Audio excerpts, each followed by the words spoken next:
Kyle, when you kind of look at the way you guys have matched up with them 3 games, there's a lot of talk about the defensive matchups. Do you guys kind of view it that way, or do you view it as like if you clean up the turnover, some of the defensive issues? I think that. I think the turnovers. I think better first quarter starts. Things like that. And I don't like to make excuses. They caught us in 3 tough situations where the league kind of gets you, and no excuses. They credit to them. They did a great job in those 3 games, but it's a new series tomorrow.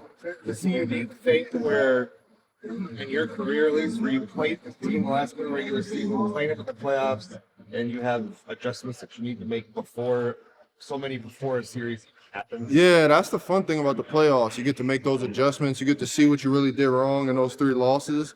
And then you go out and throw your first punch. And after game 1, we're going to have to make more adjustments. They're going to have to make adjustments. And it's a chess match. So that's what's fun about the playoff.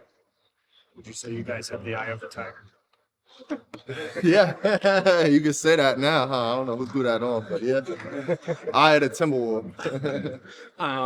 With the Durant matchup, you guys have kind of, with a big scorer, kind of always taken that by committee, right? Whether you, Paul, whoever, a mix of that.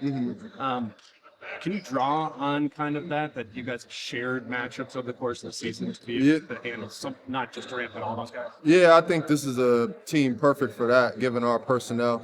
And, Durant is going to do what he does. He's going to get his 25-plus points. I think it's about, not letting a lot of other guys be effective for their team in this series. But we have the personnel for it. So, sometimes if I see Ant, few possessions in a row on offense and he has to guard Durant on defense on the other end, I'll go and give him a break or things like that. We do have the right personnel for that. With Carl, how have you just kind of seen in this? He's talked about how he hasn't even been able to really play 5-on-5 with the guys until this week.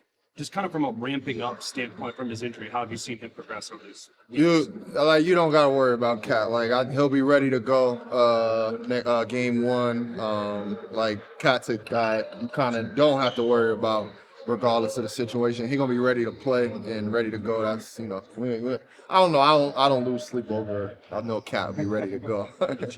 for them being primarily more of a jump shooting team on pick and roll defense, when you know that screen is coming, do you anticipate big just to step out? How do you go about defending a team like that? I think you gotta, guards and whoever's on the ball screen gotta do a good job at defeating screens, and then the other 4 guys behind them also gotta help. It's a real team effort. If you leave it to just 1 or 2 guys, it becomes really tough. So I think everybody's got a job to do in pick and roll, and just doing our best to make them miss.